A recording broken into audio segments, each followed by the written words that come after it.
देखो कितनी अद्भुत बात है।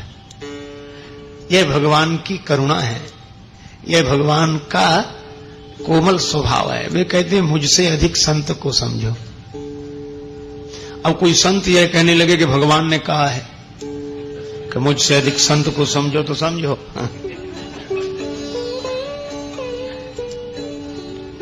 अरे जब भगवान कहते हैं कि मुझसे अधिक संत को समझो, तो संत कैसे जो ये ना कहें कि मुझसे अधिक भगवंत को समझो, भगवान को समझो। और रामचरितमानस में एक बड़ा सुंदर उदाहरण है, बहुत बढ़िया उदाहरण यह है कि भरत जी संत है।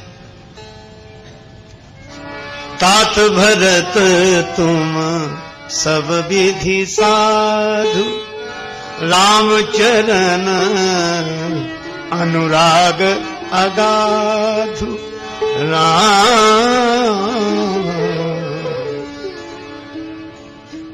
और ऐसे संत हैं श्री भरत, उनको जन्म देने वाली कैकेयी माता ने ऐसी लीला की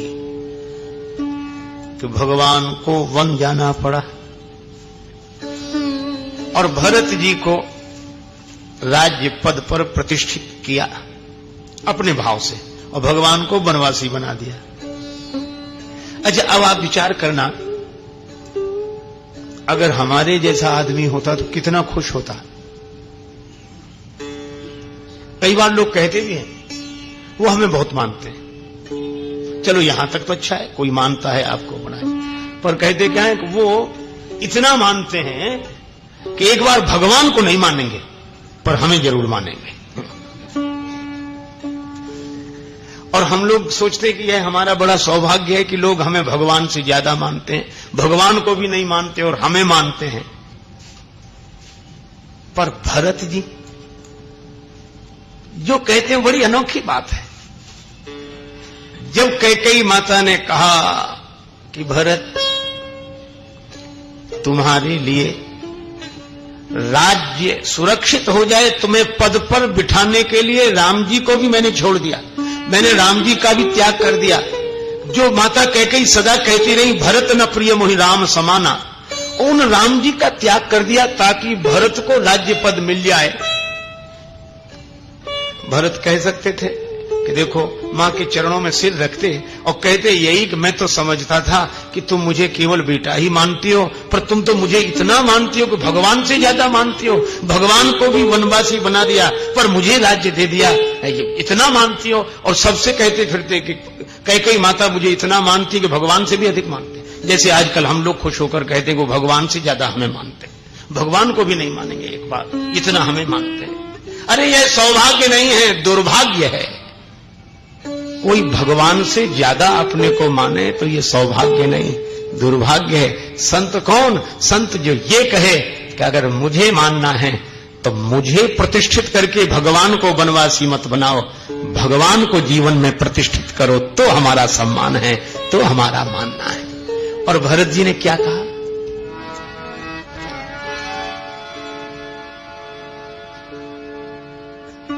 तुमने अच्छा नहीं किया। कैकेयी माता बोली मैंने तो तुम्हारे लिए किया ताकि तुम्हारा राज्य सुरक्षित हो जाए।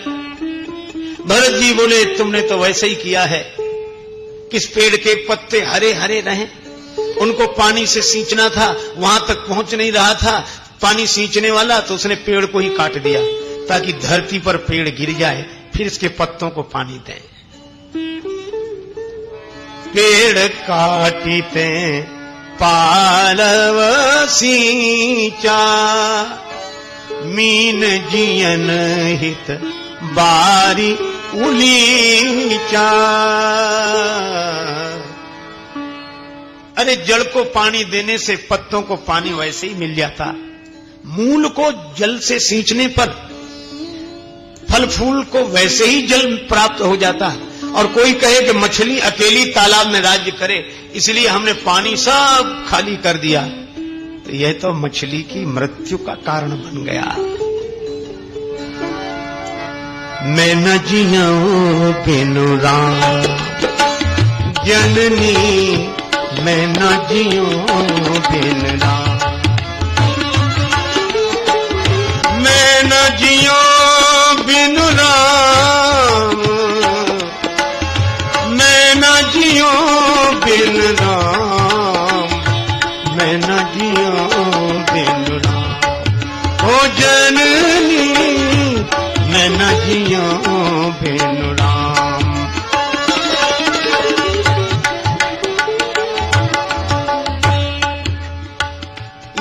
देखना था कि जीवन का मूल कौन है। जीवन के मूल तो भगवान है, और मूलोच्छेदन करके पत्तों को पानी देना यह कहां की समझदारी है। और मछली का जीवन तो जल ही है, जल से विलग होकर मछली कैसे रह सकती है। जैसे मछली का जीवन जल है, इसी तरह भक्त का जीवन भगवान है। शिकागोस्वामी जी ने कहा, राम भगति जल मम मन मीना, किम बिलगाय मुनीश प्रवीणा। भरत जी कह दे मैं तो मछली की तरह हूं, और श्री सीताराम जी गिरा अर्थ जल बीच सम कहियत भिन्न न भिन्न, बंदौ सीताराम पद जिन्हि परम प्रिय खिन्न। तो मूल तो भगवान है, तो संत। अच्छा, भरत जी की महिमा भगवान से भी अधिक। तुलसीदास जी कहते हैं, दोहु दिस समुझ कहत सब लोगो, सब विधि भरत सराहन जोगो। और यह बिल्कुल ठीक है। और भगवान भी कहते हैं, मोहिते अधिक संत करी लेखा। पर यह भगवान कहें, यह भगवान के भक्त कहें, यह बात तो सही है, पर संत को इस वाक्य का यह अर्थ नहीं लेना चाहिए कि भगवान ने ही कह दिया तो भगवान की बात नहीं मानते, भगवान से हमें अधिक समझो। पर श्री भरत कहते हैं कि नहीं, इस पद पर तो प्रभु बैठेंगे, मैं नहीं। और यही बात अगर आप देखेंगे तो जैसे मूल की बात भरत जी ने कही, यही बात श्री हनुमान जी ने कही। हनुमान जी क्या कहते हैं, अशोक वृक्ष में छिपकर बैठ गए ऊपर। किसी ने कहा, जानकी माता नीचे बैठी हैं और तुम ऊपर बैठे हो, यही संत का लक्षण है क्या? हनुमान जी ने बड़ी सुंदर बात कही। उन्होंने कहा कि अपने अपने देखने का ढंग है। देखो, सही बात तो यह है कि वृक्ष में जो महत्वपूर्ण होता है वह नीचे ही होता है, मूल तो नीचे ही है। और हमें ऊंचाई मिली है, ऊंचाई में फल फूल होते हैं, तो हम ये देख रहे हैं क्या? बोले, ये फूल को जो ऊंचाई मिलती है वह मूल के कारण मिलती है, और हमें भी जीवन में जो ऊंचाई मिली है उसके मूल में तो भगवान की कृपा ही है। यही हम देख रहे हैं, जानकी माता तो नीचे बैठी है।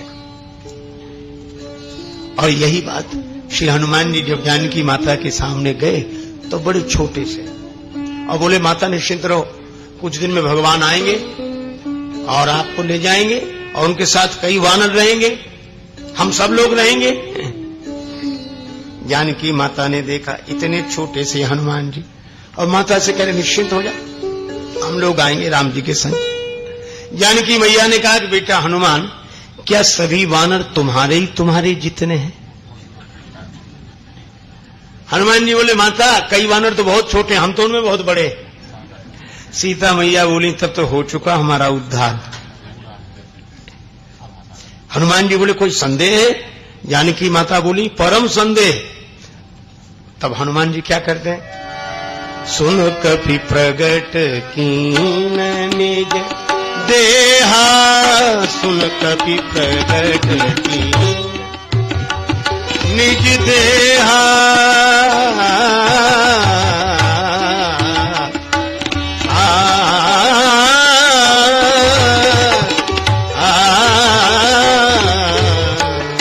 सुन कपि प्रगट कीन,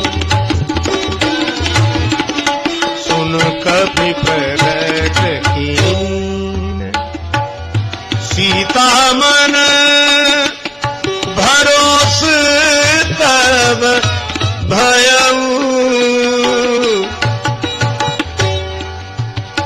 पुनि लघु रूप पवन सुत लयऊ, सीता मन भरोस मन भरोस मन भरोस। सीता मैया को भरोसा हो गया। फिर श्री हनुमान जी छोटे बनकर आए सामने। जानकी माता ने कहा, बेटा हनुमान, जब तुम इतने बड़े थे तो इतने छोटे बनकर कैसे आए? हनुमान जी बोले, माता दो कारण है, बेटा कितना ही बड़ा हो पर मां के आगे तो छोटा ही है। और सचमुच जीवन में किसी भी व्यक्ति को कितनी भी ऊंचाई मिल जाए पर भगवान की कृपा के आगे तो छोटा ही है। और दूसरी बात यह, हनुमान जी ने कहा कि मैं तो छोटा ही था, फिर इतने बड़े कैसे हो गए? हनुमान जी बोले, जानकी माता, जिस पर आपकी कृपा दृष्टि पड़ जाए वो छोटा भी बड़ा हो जाता है। यह मेरा नहीं है तो आपकी दृष्टि का कमाल है। लोकप हो ही बिलोकत तोरे, तो ही सेवत सब सिद्धि कर जोरे। यह है संत का भाव। तुलसीदास जी की बात फिर दोहरा दूं। एक दिन मैंने कहा था, वे कहते हो तो सदा खर को असवार, तिहारी नाम गयंद चढ़ायो। अच्छा, आप ऐसे सोचें, जैसे कोई पिता अपने पुत्र को गोद में लेकर खिला रहा हो, वात्सल्य से भरकर। अब उसने अपने दोनों हाथ से ऐसे पुत्र को ऊपर उठा लिया और अपने से भी ऊपर उठा दिया, हाथ से ऊपर उठा दिया। अब एक बात बताओ, वह बालक बाप से भी बड़ा हो गया, ऊंचाई पर पहुंच गया। तो यह बालक की योग्यता है कि पिता का वात्सल्य है? अपने हाथ पर उठाए, ये बालक का कमाल नहीं है, यह तो पिता के हाथों का कमाल है और उसके हृदय का भाव है। और बालक ऊपर देखकर सोचे कि बस हम ही हम हैं, हमारे अलावा कोई नहीं, और हम तो उससे भी बड़े हैं जिसने हमें पैदा किया, हम उससे भी बड़े हैं जिसने हमें पैदा किया। और आप कल्पना करो कि पिता इस अभिमान से परिचित होकर अभिमान दूर करने के लिए दोनों हाथ छोड़ दे, तो नीचे धड़ाम से गिरते ही पता, अरे आप भी थे, हमको तो पता ही नहीं था। तो जैसे पिता अपने पुत्र को वात्सल्य के कारण अपने हाथों की ताकत से अपने से भी ऊपर उठा देता है, तो वह बालक सोचता है कि मैं तो असमर्थ हूं, मैं तो चल भी नहीं सकता, मैं तो गोद का बालक हूं। यह तो पिता की करुणा है कि मुझे अपने से भी ऊपर उठा दिया, यह उनकी कृपा है। बस जैसे पिता का पुत्र के प्रति वात्सल्य भाव होता है, इसी तरह भगवान का अपने भक्त संत के प्रति वात्सल्य भाव होता है। वे अपने करुणा के कारण अपने से भी ऊपर स्थान संत को देते हैं। यह संत को सोचना चाहिए। और भगवान कहते हैं, देखो भाई, मैं देखो समदर्शी मुझे कहे सबको। भगवान कहते सब मुझे समदर्शी कहते हैं, तो कहें पर मैं हूं नहीं। बाली ने तो यही कहा था, समदर्शी रघुनाथ। पर भगवान कहते हैं सेवक प्रिय अनन्य गति सो। मैं विशिष्ट मानता हूं संत को, भक्त को। तो समता की बात भी भगवान ने कही, पर उसमें भी एक शर्त लगाई। अद्वैत की बात तो कही, पर उसमें एक विशेष बात जोड़ दी। सातों सम मोहिमय जग देखा, पर मोहिते अधिक संत करी लेखा। भगवान ने धनुष को ऊपर उठाया, बहुत ऊपर। किसी ने धनुष से कहा कि बड़े बड़े राजा लोग तुम्हें उठाने के लिए आए, तब तो तुम उठे नहीं, और एक नन्हे से राजकुमार राम जी के हाथों उठ गए, शर्म की बात है। धनुष ने कहा कि हमारा उठना भी बड़ा अच्छा। कहा क्यों? बोले हम उठे तो राम जी के हाथों में ही उठे। और इसका अर्थ यह है कि हम उठे माने ऊपर उठे, उन्नति हुई, तो उसके नीचे कौन था? बोले भगवान का हाथ। तो अपनी जब जब उन्नति हो तो उस उन्नति के मूल में भगवान का हाथ ही देखना चाहिए। हम उठे तो राम जी के हाथों में उठे। बोले फिर ऐसा उठना किस काम का, के गिरा दिए गए? धनुष बोला हमारा गिरना भी अच्छा है। क्या? बोले हम गिरे तो राम जी के चरणों में गिरे, गिरने का अवसर आए तो राम जी के चरणों में गिरे। तो तुमने उपदेश क्या दिया? धनुष बोला हमने उपदेश यही दिया कि भगवान ने अपने हाथों में ऊपर उठाया, फिर हम भगवान के चरणों में गिरे। तो मानो संसार को हमने एक ही उपदेश दिया कि अगर भगवान ऊपर उठने का अवसर आवे, उन्नति का अवसर आवे, तो भगवान की कृपा का हाथ तो देखना चाहिए, लेकिन ऊंचाई पाकर भगवान के चरणों को भूल नहीं जाना चाहिए। इसलिए मैं चरणों में गिरा। हनुमान जी क्या करते हैं? जब पहाड़ पर नहीं थे तब तो भगवान का एक बार स्मरण कर लेते थे, पर सिंधु तीर एक भूधर सुंदर कौतुक कूद चढ़े उता ऊपर, तो ऊपर चढ़ने के बाद बार बार रघुवीर संभाले। जब ऊंचाई मिले तो भगवान का बार बार स्मरण, बार बार, क्योंकि यह प्रभु की कृपा ही है। तो उस वात्सल्य भाव के कारण भगवान कहते हैं कि सब में मुझको देखना, पर संत को मुझसे अधिक देखना, मोहिते अधिक संत करी लेखा। अच्छा, अब दूसरे पक्ष पर विचार करें। सचमुच संत की महिमा भगवंत से अधिक है। किस अर्थ में? देखो, श्री भरत जी ने चित्रकूट की सभा में कहा, प्रभु मेरे जैसा कोई पापी नहीं, मैं बड़ा पापी हूं, बहुत बड़ा पापी हूं। और भगवान क्या बोले? तीन काल त्रिभुवन मत मोदे, पुण्य लोक तात तर तो दे। तीन काल त्रिभुवन मत मोरे, मत मोरे पुण्य सिलोक तात तर तो दे। तीन काल प्रभुवन, तीन काल प्रभुवन। भगवान की बात सुनो, वे कहते हैं तीनों कालों में, तीनों लोकों में भरत तुम्हारे जैसा कोई पुण्यात्मा नहीं। भरत जी के आंखों में आंसू आ गए। प्रभु मैं और पुण्यात्मा, मैं तो पापी हूं, मेरे जैसा कोई पापी नहीं, मुझ समान को पाप निवासु। भगवान ने कहा कि तुम पापी हो, इसका क्या प्रमाण है? भरत जी बोले आपका वनवास। यही लग सी राम वनवासु। श्री सीताराम जी आपका वनवास, लक्ष्मण भैया का वनवास जिसकी वजह से हुआ हो, वह भरत मैं हूं, तो मुझसे बड़ा पापी और कौन होगा? भगवान ने भरत जी को हृदय से लगा लिया। अपने पीतांबर से उनके आंसू पहुंचते हुए बोले कि बस इसी से तो लगता है कि तुम्हारे जैसा कोई पुण्यात्मा नहीं। कहा क्यों? भरत तुम कहते हो कि तुम्हारे पाप के कारण मुझे वन मिला, तुम्हारे पाप का फल है कि मुझे वनवास मिला। लेकिन भरत, जब मैं महात्माओं से मिला तो महात्माओं ने पूछा कि राम तुम्हें वन क्यों मिला? तुम्हारा क्या अपराध था, तुम्हारा क्या पाप था? तो मैंने महात्माओं से कहा कि नहीं महाराज, मेरा पुण्य था जो मुझे वन मिला। क्यों? अगर वन में ना आता तो आपका दर्शन नहीं होता, और संतों का दर्शन तो पुण्य से होता है। पुण्य पुंज बिनु मिलहि की संता। तो मैंने तो महात्माओं से कहा कि मैं जो वन में आया हूं वो पुण्य के कारण। मोका दरस तुम्हार प्रभु सब मम पुण्य प्रभाव, यह मेरे पुण्यों का प्रभाव है। भगवान बोले तो मुझे तो ये लगा कि मेरे पुण्य के कारण मुझे वन मिला, और तुम कहते हो कि तुम्हारे पाप के कारण मुझे वन मिला। तब एक बात तो सिद्ध हो गई, क्या? कि जो काम मेरे पुण्य से हुआ वह काम तुम्हारे पाप से हो गया। मेरे पुण्य से मुझे वन मिला और तुम्हारे पाप से मुझे वन मिला। अब भरत यह तो सोचो, जिसका पाप इतना महान हो कि मेरे पुण्य की बराबरी करे, उसका पुण्य कितना महान होगा। इसलिए भरत तुम्हारे जैसा कोई पुण्यात्मा नहीं। तीन काल त्रिभुवन मत मोरे, पुण्य से लोक तात तर तोरे। और भगवान ने कहा कि भरत तुम्हारी महिमा तो इतनी है कि तुम कुटिल हो नहीं, पर फिर भी कोई तुम्हें धोखे से कुटिल समझ ले।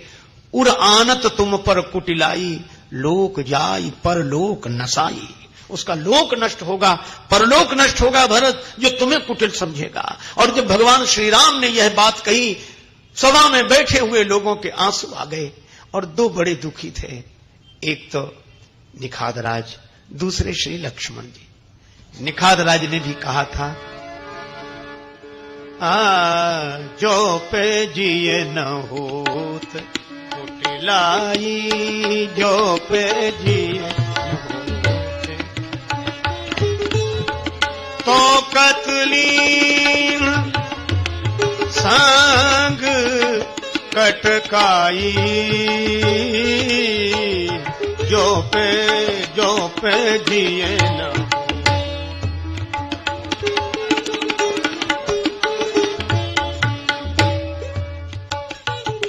निखादराज ने भी कहा था कि भरत जी के मन में अगर कुटिलता नहीं होती तो सेना लेकर क्यों आते। और लक्ष्मण जी ने भी वही कहा, कुटिल कुबंधु कुअवसरता की, जाने राम बनवास एकाकी। राम बनवास श्री राम बनवास बनवास, राम बनवास। लक्ष्मण जी ने भी भरत जी को कुटिल कहा, निखाद राज ने भी श्री भरत जी को कुटिल समझा। आज इन दोनों के आंखों से आंसू बहने लगे। ब्रह्म वाक्य है, भगवान ने कह दिया, लोक जाई पर लोक नसाई। वशिष्ठ जी ने राम जी से कहा कि ये संत का अपराध हो गया, भागवत अपराध हो गया, धोखे से कुटिल समझ लिया, तो इन लोगों का लोक परलोक नष्ट हो गया तो बनेगा कैसे। जिन्होंने भरत जी को कुटिल समझ लिया, केवल श्री लक्ष्मण और श्री निखाद राज ही नहीं, एक भरत कर सम्मत कहां ही, तो इनके लोक परलोक नष्ट हो गए तो बनेंगे कैसे। मानो गुरुदेव वशिष्ठ ये पूछना चाहते हैं राम जी से, पर राम जी ने गुरुदेव से तो नहीं, भरत जी से कहा कि भरत जी ने कहा कि हाँ प्रभु, गुरुदेव जो कह रहे हैं मैं भी वही पूछ रहा हूं।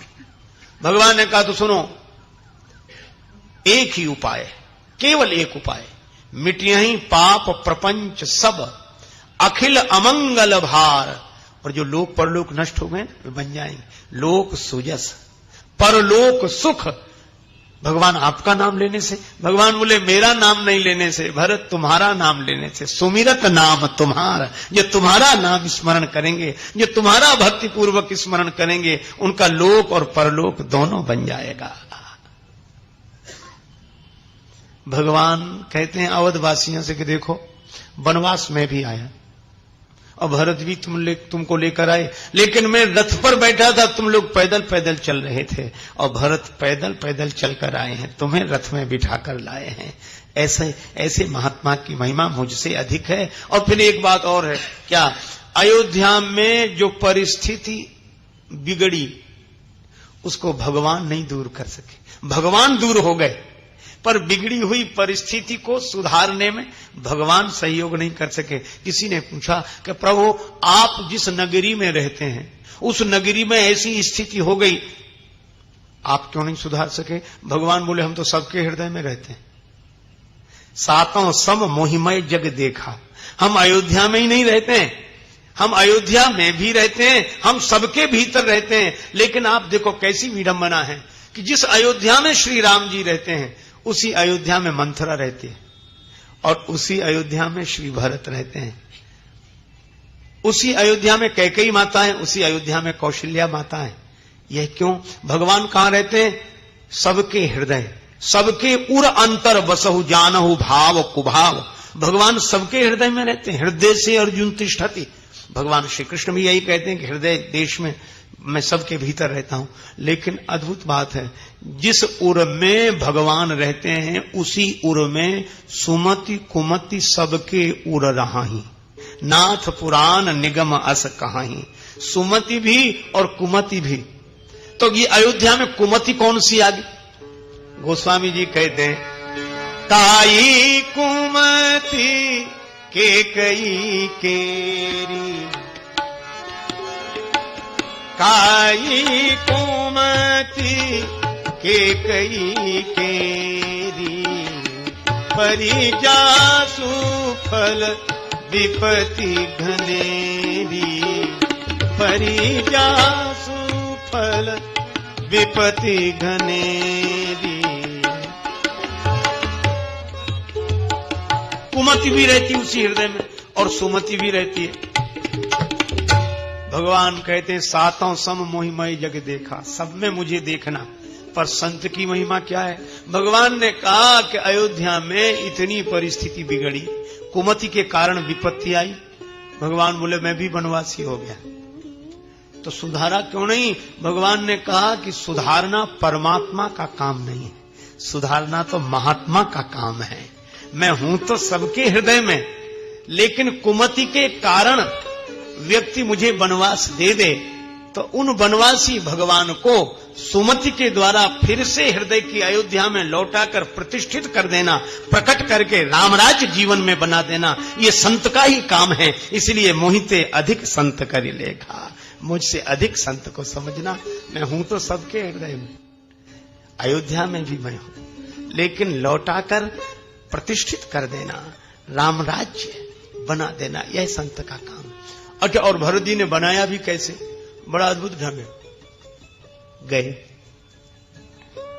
प्रभु ने कहा क्या चाहते हो?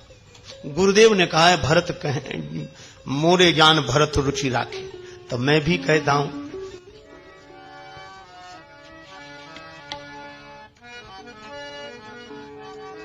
भरत कहे सोई किए भलाई, अस कही राम लहे अर गाई।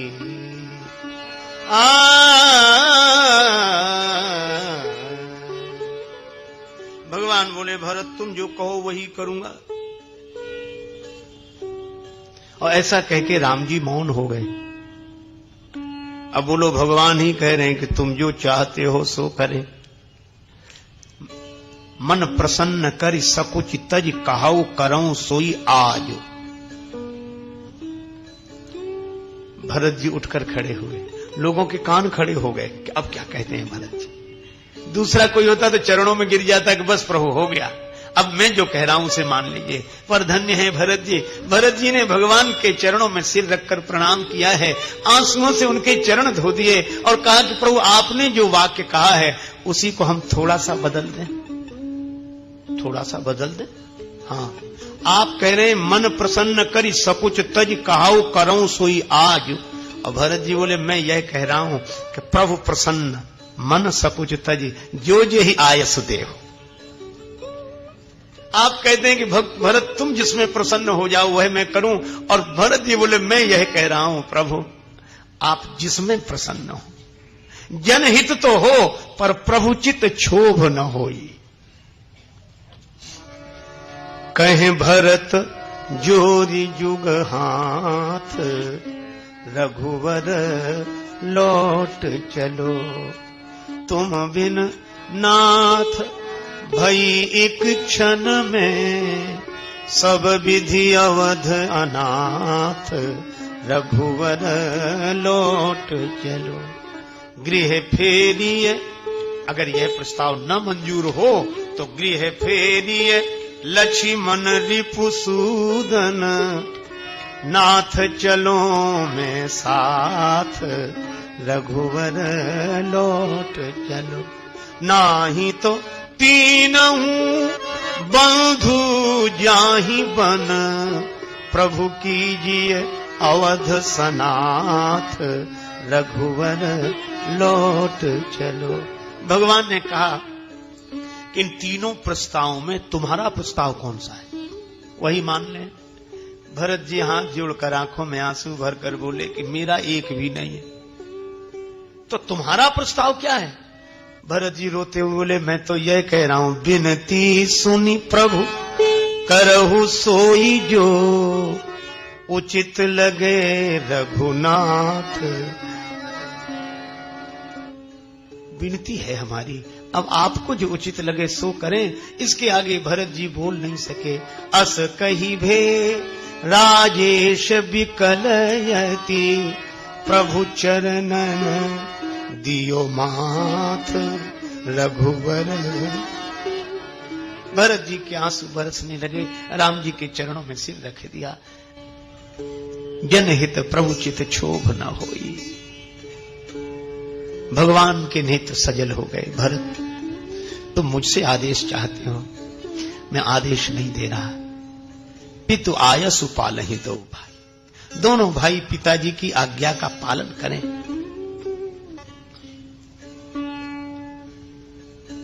मैं जानता हूं संसार के भाई संपत्ति का बंटवारा करते हैं, पर मेरे भाई भरत ने मुझसे विपत्ति का बंटवारा किया है। भरत जी ने आज्ञा शिरोधार्य की है, पर आधार मांगा है। भगवान ने आधार दिया। प्रभु करी कृपा पांवरी दीनी। भरत जी ने प्रभु प्रदत्त पादुका को सिर पर रख लिया। आप उस दृश्य की भावना मन में कीजिए। सजल विलोचन संत श्री भरत अपने सिर पर प्रभु प्रदत्त पादुका को रखे हैं। अब बोले प्रभु सब कुछ मिल गया, मैं प्रसन्न हो गया, मैं प्रसन्न हो गया। भगवान बोले प्रसन्न कैसे हुए?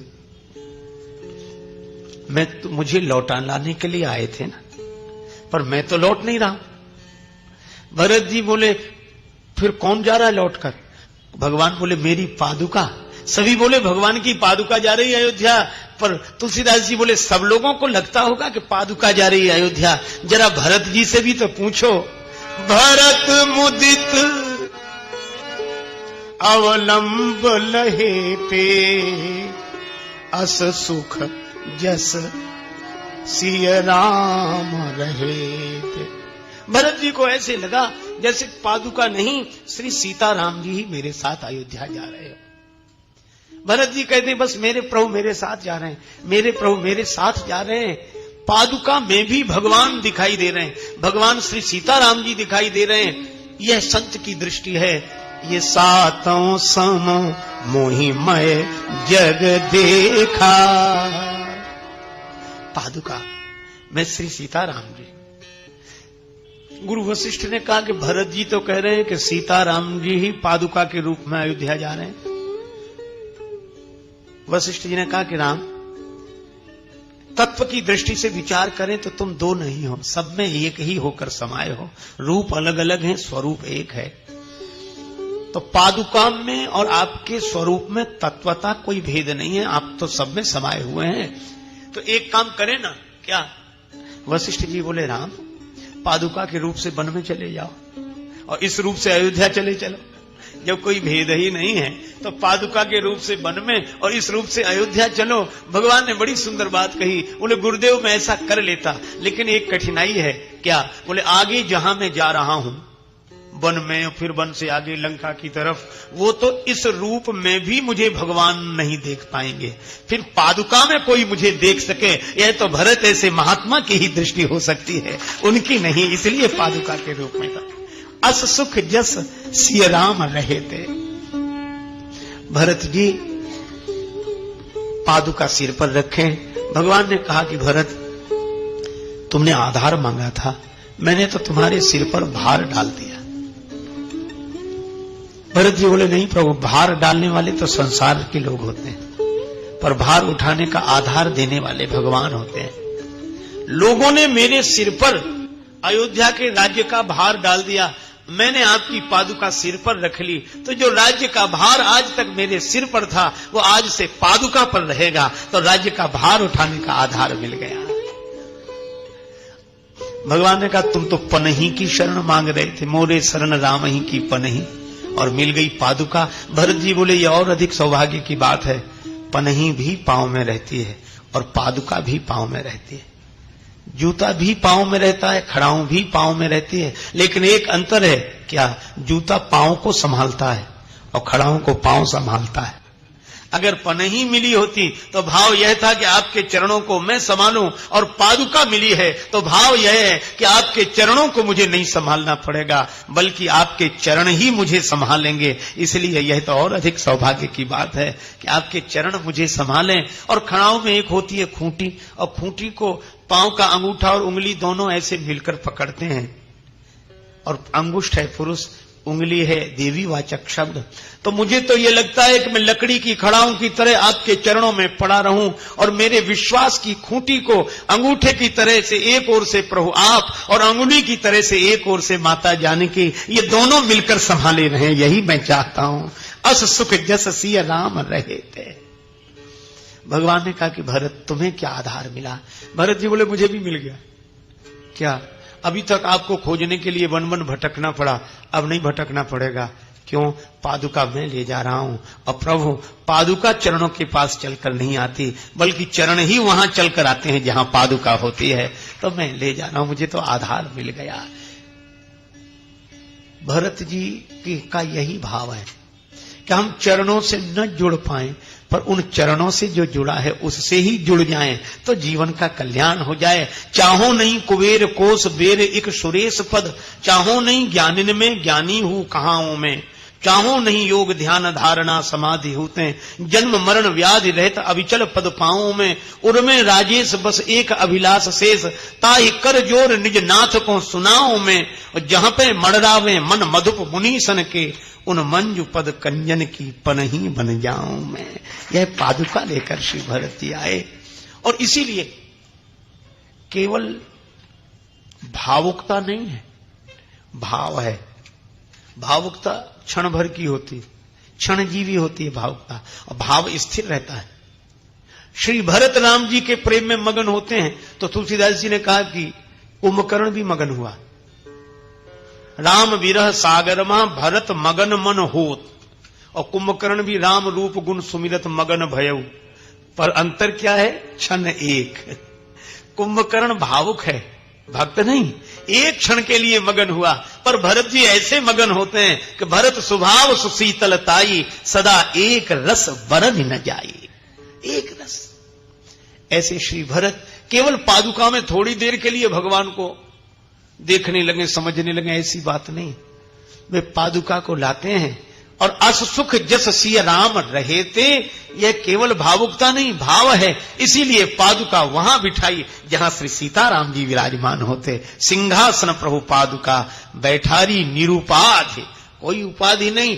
क्यों? पादुका को दूसरा नाम दिया क्या जाए? यह तो श्री सीताराम जी का ही रूप है जो सिंहासनासीन है। और एक रस स्थिति तो देखो, नित पूजत प्रभु पावरी प्रीति न हृदय समात। नित्य 14 वर्ष तक पादुका में भगवान को देखते हुए श्री सीताराम जी के भाव से पूजा करने वाले पुजारी भरत हैं। इसलिए भरत भरत सब जान। नंदीग्राम में रहे, पृथ्वी का खनन किया, गुफा बना ली, बैठ गए। किसी ने कहा कि धरती पर क्यों नहीं बैठे? भरत जी की आंखों में आंसू आ गए। हमारे प्रभु धरती पर बैठे और हम भी धरती पर बैठे तो सेवक सेव्य भाव क्या रहेगा? तो कब बैठोगे धरती पर? बोले जिस दिन हमारे राम जी सिंहासन पर बैठेंगे उस दिन हम धरती पर बैठेंगे। और जब तक प्रभु धरती पर विराजमान है तो हम तो नीचे गुफा में। तो ये गुफा में बैठे हो तब तो महात्मा हो, महात्माओं का काम है गुफा में बैठना। भरत जी बोले नहीं नहीं, महात्मा है पर महात्मा होने का अभिमान नहीं। भरत जी बोले मुझे ये गुफा नहीं लगती। क्यों? का इस गुफा का जन्म कैसे हुआ? का जब पृथ्वी का खनन किया गया तो गुफा निकली, पृथ्वी को खोदा गया तो गुफा निकली। हाँ, ये तो मही खनी, पृथ्वी का खनन किया है। हाँ, सो तो है। भरत जी बोले तो यह भी तो याद रखना चाहिए कि पृथ्वी से गुफा का जन्म हुआ और जानकी माता का जन्म भी तो पृथ्वी से ही हुआ है। तो मुझे यह गुफा नहीं लगती, मुझे तो यह जानकी माता की गोद लगती है। जिसको पादुका में सीताराम जी दिखे और जिसको गुफा में जानकी माता की गोद का अनुभव हो। और अहो अहो इस शिलाखंड पर बैठा कौन तपोधन, इकटक रहा निहार गगन को करता अश्रु विसर्जन। इस शिलाखंड पर विराजमान होकर आकाश की जब नीलिमा देखते हैं तो आंसू बरसने लगते हैं। क्यों? बोले नीचे गुफा के रूप में मानो जानकी माता की गोद है और ऊपर नीलांबुज श्यामल कोमलांगम, आकाश की नीलिमा देखकर श्री राम जी की याद आती है।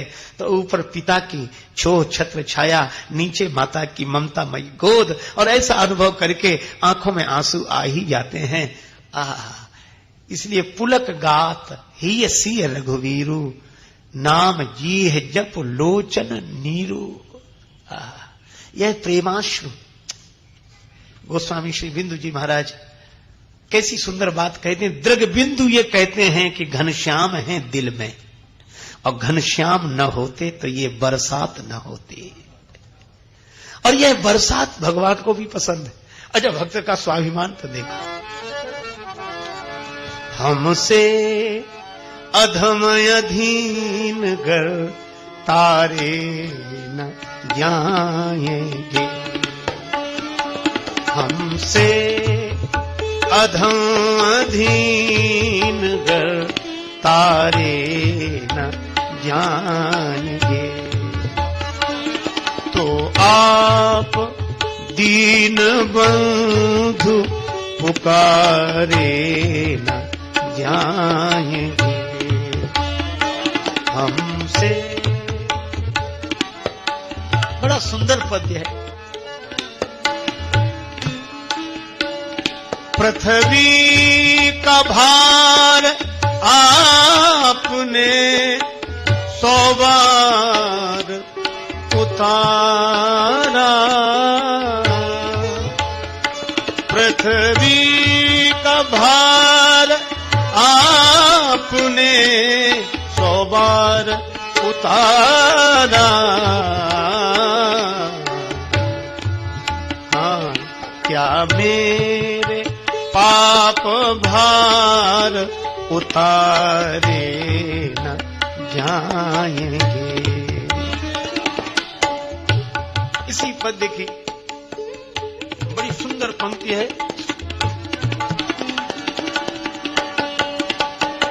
जो बिक चुके हैं और खरीदा है आपने, वो अब गुलाम गैर के ना द्वारे जाएंगे हमसे। इसी पद्य की अंतिम पंक्ति, हमसे अधम अधीन गर तारे न जाएंगे, तो आप दीन बंधु पुकारे न जाएंगे। और जो बिक चुके हैं और खरीदा है आपने, वो अब गुलाम गैर के न द्वारे जाएंगे। पृथ्वी का भार आपने 100 बार उतारा, क्या मेरे पाप भार उतारे न जाएंगे। और अंतिम पंक्ति कैसी स्वाभिमान के भाव से भरी हुई है।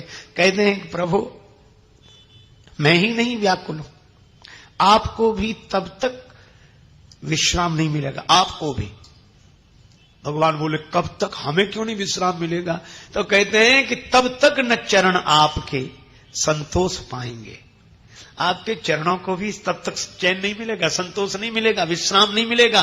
कब तक, बोले तब तक न चरण आपके संतोष पाएंगे, दृग बिंदु से जब तक कि पखारे न जाएंगे। एक दूसरे पद्य में कहते हैं कन्हैया को एक रोज रोकर पुकारा। पुकार तो है पर आंसुओं की पुकार है।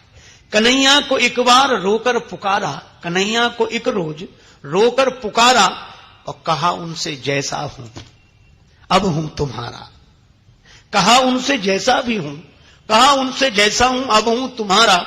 तो वो बोले कि साधन किए तूने क्या है। कौन सा साधन किया है। वो बोले कि साधन किए तूने क्या है। मैं बोला किसे तुमने साधन से तारा। अपनी कृपा से कल्याण करते रहे और हमसे साधना की अपेक्षा कर रहे हो। जलवा दिखाने वाले रुख पर नकाब क्यों है, और गणिका से कुछ न पूछा मुझसे हिसाब क्यों है। वो बोले कि साधन किए तूने क्या है। मैं बोला किसे तुमने साधन से तारा। भगवान बोले छोड़ो साधना की बात, तुमने तो अच्छे आदमी का भी आचरण नहीं किया। वो बोले न दुनिया में आकर किया कुछ। मैं बोला तो अब भेजना मत दोबारा। वो बोले न दुनिया में आकर किया कुछ। मैं बोला तो अब भेजना मत दोबारा। वो बोले परेशान हूं तेरी बहस से। वो बोले परेशान हूं तेरी बहस से। मैं बोला तो कह दो तू जीता मैं हारा। वो बोले तो कह दो तू जीता मैं हारा। अंतिम पंक्ति फिर वही। भगवान ने कहा, वो बोले कि जरिया तेरा क्या है मुझ तक। इतनी बड़ी बड़ी बातें कर रहे हो, फिर माध्यम क्या है जब कोई साधना भजन ये सब नहीं। कौन है तुम्हारा माध्यम। वो बोले कि जरिया तेरा क्या है मुझ तक। मैं बोला कि बस दृग बिंदु का सहारा। यही कन्हैया को एक रोज रोकर पुकारा। ये बरसात ऐसी है। किस लिए आस छोड़े कभी ना कभी, क्षण विरह के मिलन में बदल जाएंगे। नाथ कब तक रहेंगे कड़े एक दिन, देख कर प्रेम आंसू पिघल जाएंगे। शबरी के वट जटायु अहिल्यादि के पास पहुंचे स्वयं छोड़ करके अवध।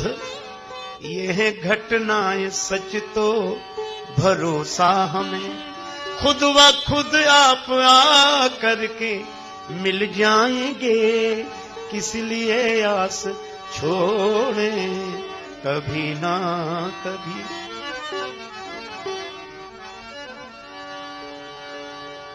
दर्श देने को रघुवर जी आएंगे जब, हम न मानेंगे अपनी चलाए बिना। जाने देंगे न वापिस किसी शर्त पर, बस कमल पद पकड़ कर मचल जाएंगे, फिर सुनाएंगे खोटी खरी आपको, और पूछेंगे देरी लगाई कहां, फिर निवेदन करेंगे न छोड़ो हमें, प्रभु की जूठन प्रसादी पाप पल जाएंगे किस लिए। लेकिन यह तो सपना है, मन एक सपना देख रहा है, पर स्वप्न साकार होगा तभी राम जी, जन पे हो जाए थोड़ी कृपा आपकी, पूर्ण कर दो मनोरथ ये राजेश का, जाने कब प्राण तन से निकल जाएंगे, किस लिए आस छोड़े कभी ना। भरत जी के नेत्रों से भी आंसू बरस रहे।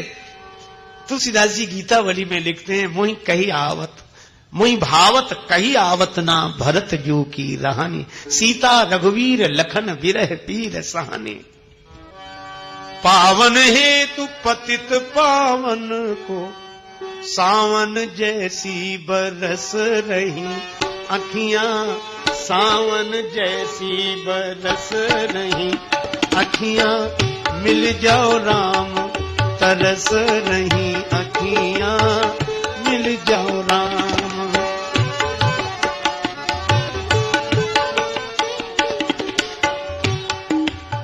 और श्री भरत जी के इन प्रेमाश्रुओं का यह प्रभाव, अवधवासियों को भगवान के पास नहीं जाना पड़ा, भगवान ही अयोध्या वासियों से आकर मिले, और अयोध्या में जो राम राज्य हुआ उसमें मूल महिमा श्री भरत जी की है। इसलिए भगवान कहते हैं कि अयोध्या में मैं वो नहीं कर सका जो श्री भरत जी ने कर दिया, इसलिए मोहिते अधिक संत करी लेखा। भगवान कहते हैं मुझसे अधिक महात्मा को समझना, मैं जहां रहता भी हूं वहां मुझे प्रकट रूप से प्रतिष्ठित कर देना, ये संत की ही महिमा है। एक इसी युग की सच्ची घटना आपको सुना। एक गांव था, गांव के बाहर एक मंदिर था, श्री राधा कृष्ण भगवान का मंदिर। कृष्ण भगवान मुख्य रूप से वहां थे, तो लोगों ने उस मंदिर का नाम ही रखा था विपिन बिहारी का मंदिर। वहां के भगवान का नाम था विपिन बिहारी। पुजारी जी रहते थे, उनकी पत्नी सुमति कुमारी उनका नाम था, पति पत्नी दोनों मंदिर में रहते और अपना भगवान की पूजा पाठ करते। एक दिन शाम के समय भगवान की आरती हो रही थी, वर्षा काल था। पुजारी जी भगवान की आरती कर रहे थे, अभी शुरू ही हुई थी आरती। इतने में एक आदमी दौड़ा दौड़ा आया, अरे बोले वो छोटी सी नदी है और नदी के उस तरफ एक महात्मा रहते थे कुटिया बनाकर एकांत में, कभी कभी मंदिर में आते थे दर्शन के लिए। वृद्ध महात्मा आ रहे थे तो नदी पर जो मिट्टी का रपटा जैसा पुल बना हुआ था उसमें गड्ढा हो गया था वर्षा की वजह से। महात्मा का पांव फिसला और वो गड्ढे में फंस गए, निकल ना पाओ। इधर पुजारी जी आरती कर रहे थे भगवान की, किसी ने कहा को महात्मा फंस गए, बड़ी खराब दशा है उनकी, गड्ढे में अटक गए हैं। पुजारी जी ने जो सुना भगवान की आरती छोड़ दी और आरती छोड़कर भागे और लोगों को साथ लिया। अब जो भक्त लोग थे उनको बड़ा बुरा लगा कि भगवान को आरती छोड़ के कैसा पगला आदमी है, ऐसा पुजारी, इसको निकालो, इसको रखनी नहीं चाहिए मंदिर में, कहेंगे उन लोगों से गलत बात है। पुजारी जी ने किसी की नहीं सुनी, वो चले गए। परमात्मा की आरती छोड़कर भगवान की विपिन बिहारी के गए, महात्मा को निकाला। शरीर पर उनके चोट लगी थी, कीचड़ लगा था, धोए, कपड़े पहनाए, मंदिर में लाए, उनको स्वस्थ किया, भोजन प्रसाद पवाया, सेवा की, रात्रि भर रखा। सवेरे जाने लगे तो पुजारी जी ने सपत्नी प्रणाम किया। संत बोले हम शरद पूर्णिमा को आएंगे। अब ठीक है महाराज, बड़ी कृपा आपकी। अब संत तो अपनी कुटिया पर चले गए, एकांत में रहते थे, अपने आप में मगन मस्त। पुजारी जी ने कहा कि कल शरद पूर्णिमा है, अपनी पत्नी से याद है महात्मा कह के गए थे शरद पूर्णिमा को आएंगे तो गड्ढा तो वैसे ही होगा, तो हम लोग एक काम करते हैं, मिट्टी डालकर उस गड्ढे को भर दें। ठीक है, पति पत्नी दोनों ही चलते। टोकनी ले ली, 2 टोकनी और कुदाल, कुदाल से मिट्टी खोदते, टोकनी भर देते, सुमति कुमारी अपने सिर पर टोकनी रखती, उस गड्ढे में मिट्टी डाल देती और फिर आ जाती। तब तक दूसरी टोकनी भरी मिल जाती। ऐसे पुजारी जी बोले कि भगवान के नाम का जप भी करते रहो, सेवा संत सेवा हो रही है, भगवान का स्मरण करो। और किसी को नहीं बुलाया, संत की सेवा अपने ही हाथ से करे, अच्छा ही है। अब लीला देखो क्या घट हुई। तन सो करत मन सो करत काम, तन सो सहत दुख, मुख सो जपत नाम श्याम यदुवीर को। श्री कृष्ण स्मरण करें और मिट्टी डाले, फिर आ जाए। फिर इतने में दूर गैया चराने वाले जो गांव में रहते हैं, एक बालक उधर से दौड़ता हुआ है और पास आकर वो ऐसा मनमोहन बालक कहने लगा, भैया तू आराम कर ले, मैं डाल दूं, टोकनी मेरे सिर पे रख दे, मैं डाल दूं। नहीं नहीं नहीं, मैं ही ना भैया। तो बेटा तुम्हें क्या दूं बदले में, तुम इतनी सेवा कर रहे हो? बोले पहले देख तो मैं मिट्टी डालता कैसे हूं। टोकनी उठाई ठानी, काम की न डोल्यो कहूं, देखो विनीत शीघ्र सती को सहायक, बन बन से सिधायो एक बालक अहीर को। ग्वाला दौड़ कर आया, टोकनी उठाई ठानी, काम की न डोल्यो कहूं, बानी मधुर बोल्यो हरैया पर पीर को। और वो बालक बोला क्या, मैया घर जाओ, मैया तुम तो घर जाओ, लेकिन एक बात याद रखना, आज मैं तुम्हारी जगह सेवा कर रहा हूं, पर कल की बात तुम याद रखना, कल शरद पूर्णिमा है। हाँ हाँ लाला, तो मैया घर जाओ, पे समैया पे रखियो ध्यान, दिवैयो प्रसाद मोह पूरी और खीर को। कल ध्यान रखना, शरद पूर्णिमा है, पहचान लेना मुझे, खीर पूरी का खूब प्रसाद दिलाना। सुमति कुमारी हंसने लगी, हाँ लाला वो तो सबको मिलेगा, जरूर जरूर, हाँ आना। सुमति कुमारी चली गई। अब पुजारी जी तो आंख बंद किए अपना, कभी आंख खोलने कभी बंद करने, और कुदाल से मिट्टी खोदते, टोकनी भर देते और वो बालक सिर पे रखे डाल दे। फिर अब पुजारी जी ने देखा कि देखें गड्ढा कितना रह गया है, गड्ढा तो लगभग पूरा भर गया था। तो ऐसे पीछे मुड़कर देखा, सुमति कुमारी कहा जी ये कौन सा बालक जो ये कर रहा? तो दृष्टि पिछारी परत ही भये दो दगलाल, पत्नी के शुभ काज को करत बिलो क्यों ग्वाल। बड़े नाराज हुए, ये कौन आ गया, पुण्य बटा लिया। और उनकी सोच ऐसे ही, संत सेवा पुण्य से हो रहा था और ये कौन आ गया पुण्य बटाने के लिए। अब भगवान ने ऐसी बुद्धि कर दी तो बालक पर बड़े नाराज हुए, और बालक सिर पर टोकनी रखे खड़ा था और बोले अभी देखता हूं तू कहां से आया। आयो कहां ते मूढ़ मार्ग बनावन हेतु, सुकृत बटाय लेत सुमति कुमारी के। तो दांत कट कटात गारी देत पिछारी परे, और तज के कुदारी कहें जात कहां दारी के। अभी देखता हूं तुझे, पीछे पड़ गए, कौन है, पहचानू भी तो कौन है। अब बालक कहां भागे, सो जंगल की तरफ तो नहीं भागा, गांव की तरफ, टोकनी सिर पर रखे और दौड़ लगाई। अब बिचारा पुजारी जी का रुक, अभी देखता हूं। अब बालक को कहीं शरण नहीं मिली तो मंदिर ही सामने देखा। मंदिर में प्रवेशो विनीत जू विचित्र बाल। पुजारी ने कहा अब तो पकड़ ही लूंगा, मंदिर में से कहां जाता है। तो देख के चरित्र चक्षु चकित पुजारी के, और मंदिर में वो बालक प्रवेश कर गया। पीछे पीछे पुजारी, कहां है, कहां छिपा, भी देखो पकड़ता हूं।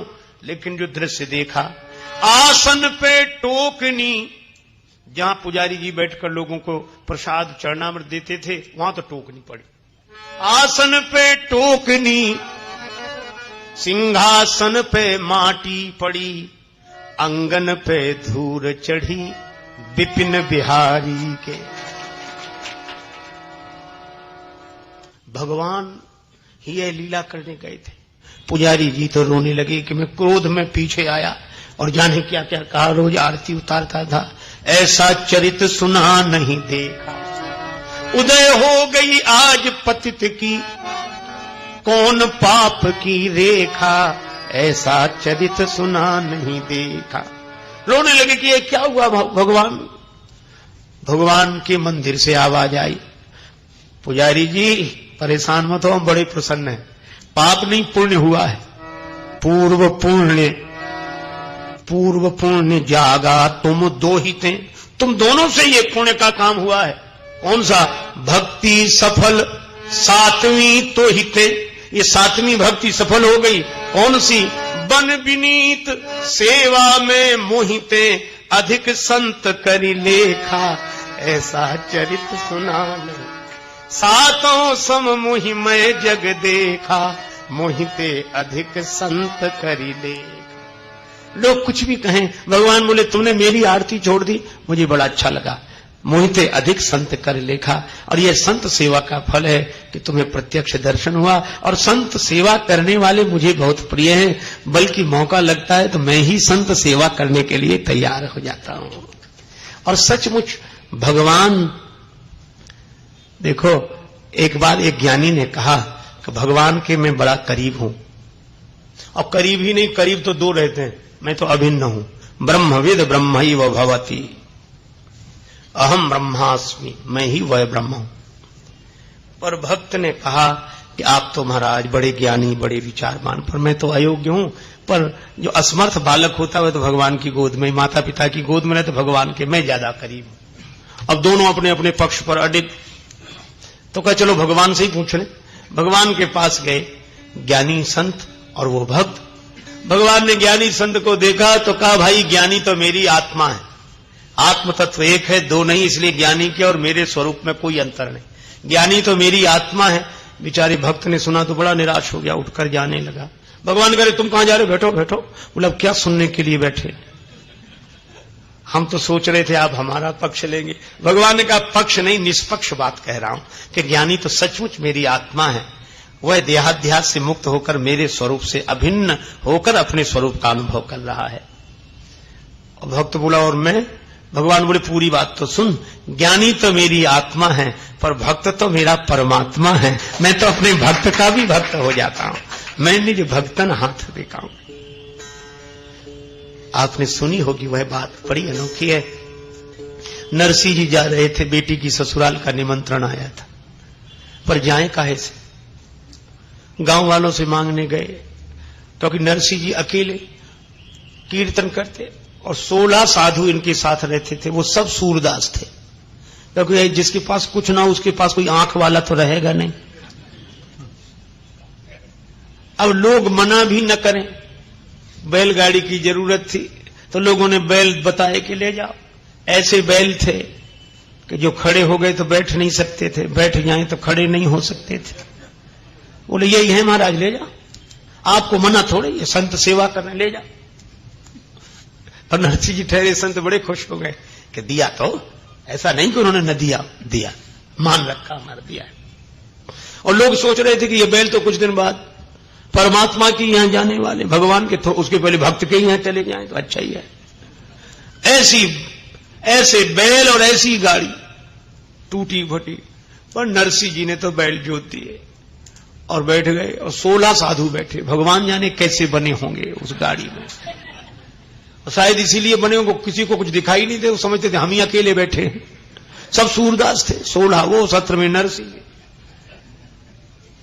और नरसिंह जी ने कहा कि देखा कि बूढ़े बैल और गाड़ी टूटी, ये देखा ही नहीं, वे तो आंख और मूंद ली, कीर्तन करने लगे, श्री कृष्ण गोविंद हरे मुरारे, हे नाथ नारायण वासुदेव। संत देखते ही नहीं परे थे, वो तो कीर्तन करते हैं, भगवान जाने काहे को अपन परेशान हो। भगवान को चिंता हुई, पीछे से आवाज लगाई, अरे ओ नरसिंह जी ठहरो ठहरो। नरसिंह जी ने मुड़कर देखा, सूरदास बोले बाबा देखो कौन बुला रहा है। नरसिंह जी ने देखा एक आदमी कह रहा है, भगवान कह रहे थे, गाड़ी वाले हमें बिठा ले, एक बार गाड़ी थाम, भगत में हार गया। गाड़ी वाले हमें बिठा ले, एक बार गाड़ी थाम, भगत में हार गया, भगत में हार गया। नरसी भगतियों कहने लागे गाड़ी मेरी पुरानी। भगवान ने कहा रे भैया हमको भी गाड़ी में बिठा लो। नरसी जी बोले कमी तो पहले से भी नहीं, आप भी आ जाओ, लेकिन एक बात है, जल्दी पहुंचना हो तो मत बैठना। बिठाने की पूरी गारंटी, पहुंचाने की कोई गारंटी नहीं। क्यों? हमारी गाड़ी पुरानी है, टूटी फटी गाड़ी है।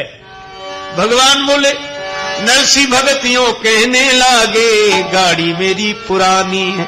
भगवान ने क्या कहा? गाड़ी तेरी ठीक करूंगा ये मैंने मन ठानी है। तो गाड़ी भी ठीक कर लेते हो? भगवान मन ही मन बोले कि जिसकी गाड़ी नहीं चलती उस भक्त की गाड़ी ठीक करके चला देना तो हमारा ही काम है। तो भैया कौन हो तुम? अब भगवान ने नाम तो सच्चा बता दिया, कृष्णा। अच्छा कृष्ण नहीं, और मत समझो। खाती मेरी जाति भगत जी, मैं लकड़ी का ही काम करने वाला उसी जाति का हूं। खाती मेरी जाति भगत जी, कृष्णा मेरा नाम भगत में हार गया। खाती मेरी जाति भगत जी, कृष्णा मेरा नाम भगत में हार गया। भगत में गाड़ी लगे सुधारने, हरि हाथ में आ रही थी। नरसी भगत की टूटी गाड़ी प्रभु ने तुरंत सुधारी। भगवान ने नरसी जी की गाड़ी ठीक कर दी। अब नरसी जी खुश तो हुए पर परेशान भी हुए। मजदूरी के पैसे तो है नहीं, यहां तो बैल भी मांगे हुए, गाड़ी भी मांगी हुई, दूसरे के बैल दूसरे की गाड़ी और ठीक करने वाला भी। अब इसको पैसे कहां से दें? तो नरसी जी ने सिर झुका लिया। भगवान बोले क्या बात है भगत जी, बोलो बोलो, गाड़ी ठीक हो गई कि नहीं? नरसी जी बोले सो तो ठीक हो गई, लेकिन क्या? मजदूरी के लिए पैसे तो है नहीं, पर एक बात है। क्या? नरसी कहे भाई भजन सुना दूं, पल्ले न मेरे दाम भगत में हार गया। नरसी कहे भाई भजन सुना दूं, पल्ले न मेरे दाम भगत में हार गया। भगत में हार गया। भगवान ने कहा मिल गई मजदूरी, बस तुम हमारे भजन सुनाओ हमें, हम तुम्हारी गाड़ी चलाएंगे। मदभक्ता यत्र गायंती तत्र तिष्ठा बना। 16 साधु गाड़ी में बैठे फिर रहे तुलसी माला। पवन समान चली गाड़ी जब कृष्ण बना है गढ़वाला। और जब वो गांव नजदीक आ गया, भगवान ने गाड़ी रोक दी और बोले भगत जी अब हमें जाना, हमारा गांव आ गया। कृष्णा कहे भाई अब मैं जाऊं, मुझे जरूरी काम भगत में हार गया। कृष्णा कहे भाई अब मैं।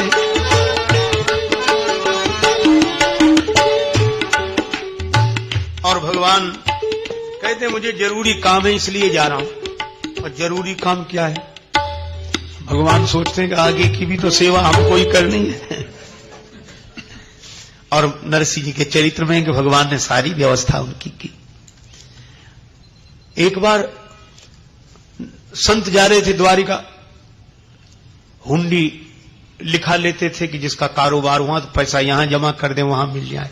गांव में गए, कोई सेठ है, लोग बोले हमारे यहां तो नरसी से बड़ा कोई सेठ नहीं, पर वो बहुत छिप कर रहते हैं। लोगों ने तो व्यंग किया था, महात्माओं से कहा उनके पास चले जाओ पर पीछे पड़ जाना। संत गए, सेठ नरसी जी कहां? नरसी जी ने सुना कि हम सेठ कब से हो गए, हमारी लाज रख लो, ये पैसा जमा कर लो और हुंडी लिख लो। अरे महाराज मैं कोई सेठ नहीं हूं। संत बोले यही तुम्हारी महानता है कि अपने को छिपा कर रखते हो। रुपया तो ले ही लो, हुंडी लिख दो। अरे बाबा मेरा कोई कारोबार कहीं नहीं, यहां भी हालत देख रहे हो, यही कुछ नहीं है तो वहां क्या होगा? संत बोले कि नहीं, बात तो माननी पड़ेगी। इतने बड़े सेठ हो, ये ठीक है कि तुम भक्त हो, महान हो, छिपा कर अपने को रखते हो, कारोबार तुम्हारा बहुत बड़ा, गांव भर कह रहा है। नरसी जी बोले गांव वाले झूठ कहते हैं, मैं सच कह रहा हूं। महात्मा बोले अच्छा सत्य कह रहे हो तो सौगंध करके कहो द्वारिका में तुम्हारा कोई नहीं है। अब नरसी जी ने सोचा कैसे कह दूं कि द्वारिका में कोई नहीं, अगर कोई मेरा है तो वह तो द्वारिका में ही है, द्वारिका के नाथ अब द्वारका के जाऊं मैं। चलो नरसिंह जी बोले ले लो रुपया, रख लिया, हुंडी लिख दी, भगवान का नाम लिख दिया, सेठ सांवल शाह की फर्म पर ये पैसा मिल जाएगा। और नरसिंह जी का काम तो उधारी से चलता था। तो बोले ये संत जब लौट कर आएंगे, नरसिंह जी बोले जब आएंगे तब, अभी काम चलाओ, कीर्तन करो, भंडारा करो, जो हो तो हो, चलो। और इतना इतना उधार हो जाता था कि नरसिंह जी को उधार देने वाले मना करें तो नरसिंह जी जब केदार राग गाते तो भगवान प्रकट हो जाते। एक ने तो केदार राग गिरवी रख लिया था कि जब तक पैसा ना चुकाओ केदार राग मत गाना, और भगवान से सुने बिना रहा ना जाए, तो भगवान गए चुकाने के लिए और राग छुड़वा कर लाए, बोले हम छुड़वा लाए, अब सुनाओ। ऐसी लीलाएं होती थी, इसी युग की घटनाएं। नरसिंह जी ने लिख दिया। अब संत गए वहां द्वारिका में, बहुत तलाश है, हो कोई तब तो मिले, न उस नाम की फर्म न वो आदमी। अब जब हैरान हो गए संत, अब गालियां देने लगे, समुद्र किनारे बैठकर नरसिंह को बड़ा साधु का ढोंग किया है, भक्त का ढोंग किया है, और झूठ बोलता है, और हमारा सब पैसा रख लिया, अब हम यहाँ क्या करें, हम कहां जाएं। तो एक संत बोले वो तो बेचारा पहले ही कह रहा था कि हम नहीं है, तुम ही कह रहे थे कि नहीं तुम बड़े महान हो, बड़े महान। अब जब नरसिंह जी को बुरा भला कहने लगे तो भगवान प्रकट हो गए सांवल शाह बनकर, बिल्कुल कान पर कलम रखे, उसी तरह की पोशाक पहनकर आ गए। बोले हमारे सेठ नरसिंह जी के यहां से कोई हुंडी लाया हूं। बोले तुम कौन? बोले हम ही सांवल शाह। अरे बोले भैया भले मिल गए, हम इतने देर से परेशान। तो बोले मैं लाओ आप वो कागज दो। कागज दिया, भगवान ने रुपया दिया और चिट्ठी लिखी। भैया तुम कौन हो? बोले वो हमारे सेठ हैं, हम उनके सेवक हैं, मुनीम हैं।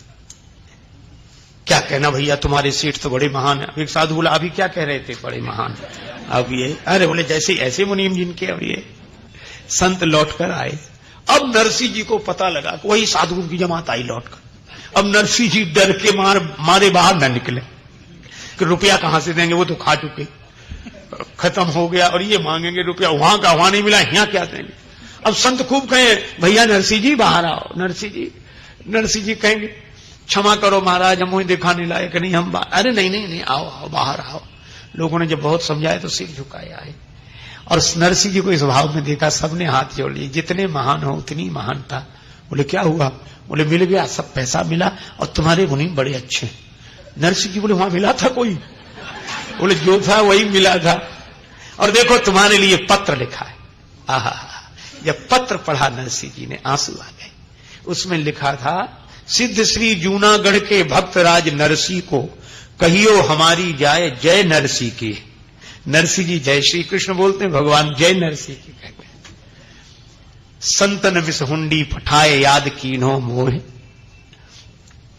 बात यह ये माह लागी अति नीकी है, भेजत संदेशे किंतु खुद आवत नाहि, यही खटकत ये में वेदना बड़ी फीकी है, और जानी के मुनीम फिर याद करना हमें, और काम काज लिखना ये दुकान आप ही की है। नरसिंह जी तो भाव विह्वल हो गए। रात्रि को भगवान ने दर्शन दिया तो नरसिंह जी रोने लगे, आपने बड़ी कृपा की जो लाज बचा ली। भगवान बोले हमारी कृपा नहीं है, तुम पर हम पर तुम्हारी कृपा है। नरसिंह जी बोले मैंने क्या कृपा की? भगवान बोले हम जब से जन्म लिया आज तक चोर ही चोर कहलाए, माखन चोर, चीर चोर, चित चोर, लेकिन तुम्हारी कितनी बड़ी कृपा नरसिंह, तुमने इस चोर को साह बना दिया, सांवल शाह, यह तुम्हारी बड़ी। ऐसा भक्त भगवान का संबंध है। तो भगवान कहते हैं मोहिते अधिक संत करी लेखा। अब उस पक्ष पर विचार करें, सातों सम मोहिमय जग देखा। भगवान ने श्री हनुमान जी से कहा, हनुमान मेरा अनन्य भक्त कौन है जानते हो? सो अनन्य जाके असी मति नट रही हनुमंत, मैं सेवक सचराचर रूप स्वामी भगवंत। भगवान कहते मेरा भक्त वह है जो सब में मुझको देखे। यह भगवान ने दीक्षा दी, सातों सम मोहिमय जग देखा, सब में जो मुझको देखे वह मेरा भक्त है। और भगवान ने परीक्षा ले ली, कहां भेज दिया हनुमान जी को? लंका में। और लंका में कौन रहते? राक्षस ही राक्षस, दुर्जन ही दुर्जन। अच्छा बोलो, सज्जनों में हम लोग भगवान को देख लें, ऐसा संभव है? अरे हमारे लिए तो भगवान के ही रूप है, पर बोलो दुर्जनों में कोई भगवान को देख सके, कितनी कठिन बात। और जो अपने को गाली दे रहा हो उसमें भगवान को देखना। पर हनुमान जी ऐसे ही भक्त हैं। रावण हनुमान जी को गाली दे रहा है, लागे से अधम सिखावन मोही, मृत्यु निकट आई खल तो ही, देखूं अति असंख्य सठ तो ही। रावण हनुमान जी से सठ कह रहा है, खल कह रहा है, अधम कह रहा है। और हनुमान जी क्या कह रहे हैं? खाएं फल प्रभु लागी भूखा, कपि स्वभाव ते तोरे रूखा, सबके देह परम प्रिय स्वामी। स्वामी रावण से कह रहे, स्वामी देह तो सबको प्रिय है, प्रभु भूख लगी थी इसलिए फल खा लिए।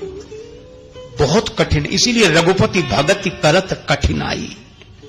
जो गाली दे रहा है, अच्छा चलो, अब किसको गाली दे रहा है? अतुलित बलधामम, श्री हनुमान जी के बल का कोई पारावार नहीं। पौराणिक मान्यता यह है कि 10,000 हाथी का बल एक दिग्गज में, दिशा के जो हाथी हैं दिग्गज में, और 10,000 दिग्गजों का जो बल है वह बल इंद्र के एक ऐरावत हाथी में। और 10,000 ऐरावत हाथी का जितना बल है उतना बल एक इंद्र में, और 10,000 इंद्र में जितना बल है उतना बल हनुमान जी की इस उंगली में है। ऐसे इसीलिए तुलसीदास जी बोले तुलना ही नहीं हो सकती, अतुलित बलधामम। और उनको रावण गाली दे रहा है, और उसके बाद भी सबके देह परम प्रिय स्वामी, खायों फल प्रभु लागी भूखा। इसीलिए रघुपति भगति करत कठिनाई, सब में भगवान को देखा। भगवान बड़े खुश हुए कि हनुमान जी ने जो हमने दीक्षा दी थी उसका पालन किया, सब में भगवान को देखते हैं। लेकिन अब एक निर्णायक परीक्षा हो जाए। निर्णायक परीक्षा स्वयं भगवान नहीं ली। लंका में सुवेल शैल पर विराजमान, मृग चर्म बिछा हुआ है, तेहि आसन आसीन कृपाला। और भगवान ने तब तक ऊपर देखा, चंद्रमा चमचम चमक रहा था। भगवान बोली, चंद्रमा में जो श्यामता दिखाई दे रही यह क्या है? बोलो। विभीषण जी बोले, मार्यो राहु शशि कह को उर्मह परी श्यामता सो।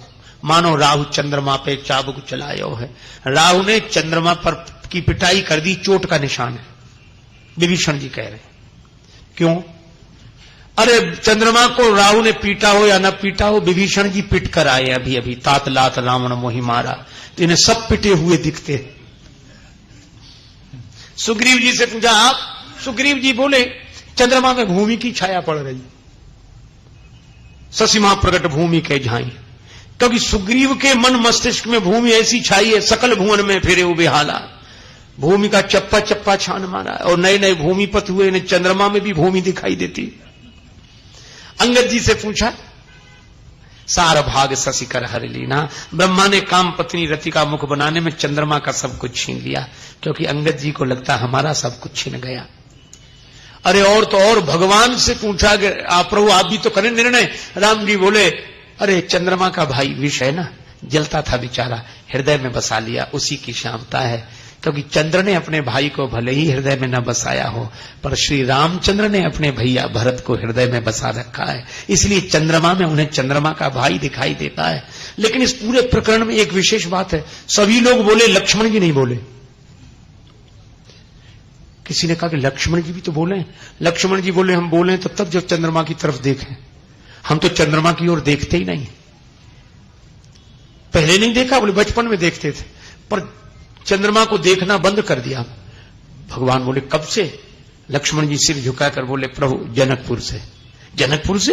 हाँ। बोले किस दिन? बोले जिस दिन आपने कहा, देखा चंद्रमा की ओर और यही कहा, सिय मुख सरिस निरख सुख पावा, यह तो श्री सीता जी के मुख की तरह है। बोले जिस दिन से आपने माता के मुख की उपमा चंद्रमा से दे दी, उस दिन से हमने चंद्रमा को देखना ही बंद कर दिया, हम तो माता के चरणों का ही दर्शन करते हैं। लक्ष्मण जी नहीं बोले। हनुमान जी से कहा कि तुम बताओ। हनुमान जी बोले बताना क्या है? शशि तुम्हार प्रिय दास, ये चंद्रमा आपका दास है और ये चंद्रमा के अंदर जो नीलिमा है, प्रभु आप ही बैठे हो चंद्रमा के भीतर, वही दिखाई दे रहा है। कभी जास हृदय आगार बसई राम सर चाप धर। हनुमान जी को चंद्र में भी रामचंद्र दिखाई देते हैं। ये सातों सम मोहिमय जग देखा। इसी युग में रामचरितमानस में तो बड़े सुंदर सुंदर वृत्तांत हैं। देखन मिस मृग बिहग तरु फिरई बहोरी बहोरी, पर निरखी निरखी रघुवीर छवि बाढ़ ही प्रीति न थोर। चाहे मृग को देखें, बिहग को देखें, वृक्ष को देखें, लता को देखें, पर भगवान ही दिखाई पड़े। यह सातों सम मोहिमय जग देखा। जिसे भगवान दिख जाते हैं, अब न आंख तर आवत को, सब में मेरे प्रभु हैं। और इसी महाराष्ट्र की भूमि पर संत श्री नामदेव जी हुए। उनका तो नियम ही था सब में भगवान को देखना। एक बार आग लग गई उनकी कुटिया में, गांव वाले जुड़े, सामान बाहर निकालने लगे, तब तक नामदेव जी आ गए। ये कुटिया में आग कैसे लगी? ऐसी आग लगी कुटिया में, बुझती नहीं बुझाए, अग्नि रूप धर नारायण ही सेवक के घर आए। और वे जो भिक्षा में सामान लाए थे वही आग में डालने लगे। लो भगवान भोग लगाओ, लो भगवान भोग लगाओ। कुटिया जलकर भस्म हो गई। शरीर पर एक कौफीन खुले आकाश के नीचे पड़े। और उनके ग्वारे में आता है कि भगवान ने स्वयं कुटिया का निर्माण किया जहां नामदेव सो रहे थे। नामदेव जी सब में भगवान को। सवेरे गांव वाले आए तो देखा कुटिया में। महाराज कहां के कारीगर थे जो रात भर में बड़ी बढ़िया कुटिया बनाकर गए? उन्हें बुलवा लो तो हम लोग भी एक एक कुटिया बनवा लेंगे। नामदेव जी बोले बुला तो लेंगे, बनत न लगे विलंब कछु जगह भूमि को भाग, पर प्रथम लगावे तो कोई अपने घर में आग। नामदेव जी सब में भगवान को देखते, अग्नि में भी भगवान को देखते। एक बार एक कुत्ता उनकी रोटी लेकर भागा तो घी की कटोरी लेकर पीछे भागे, भगवान रूखी न खाओ, घी तो लगा लेने दो। सब में भगवान को देखना यह बड़ी कठिन भक्ति है। सातों सम्मोहिमय जग देखा। और यहां तक हुआ और उसका चमत्कार हुआ। जहर में भी मीराबाई ने भगवान को देख लिया।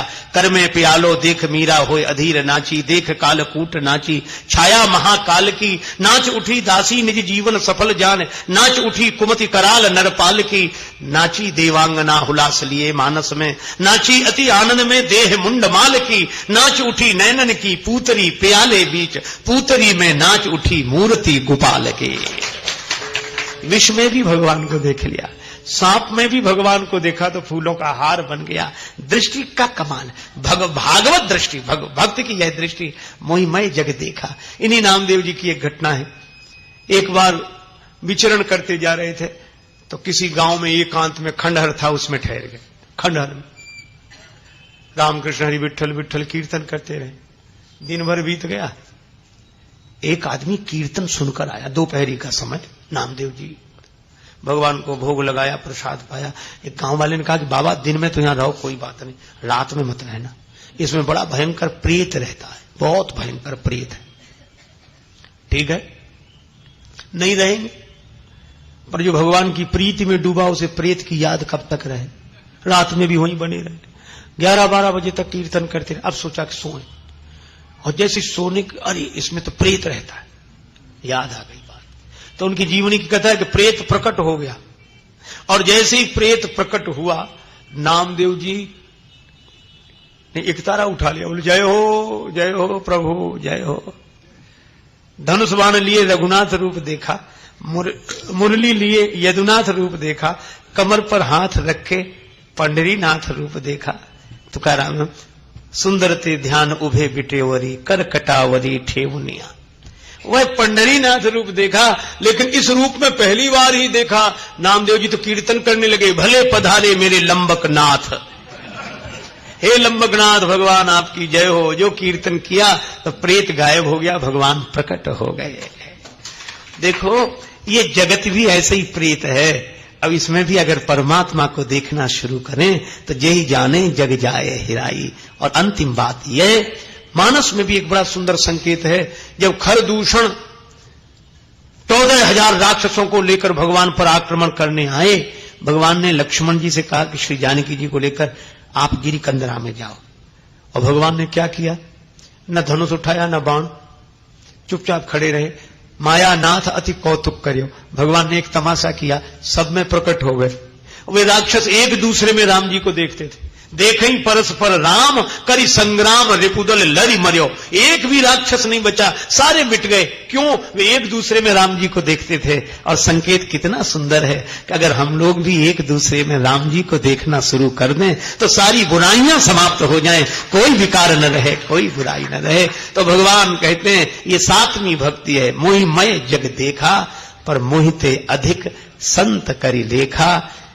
और यह भक्ति अगर जीवन में आ जाए, सहज ही सब में भगवान को देखने की बात आ जाए, तो भगति करत बिनु जतन प्रयासा संस्कृति मूल अविद्या नासा। ऐसे राज राजेश्वर महाराज आदिराज भगवान श्री राम माता शबरी को उपदेश कर रहे हैं और हम लोग नाम संकीर्तन करते हुए चर्चा को विराम।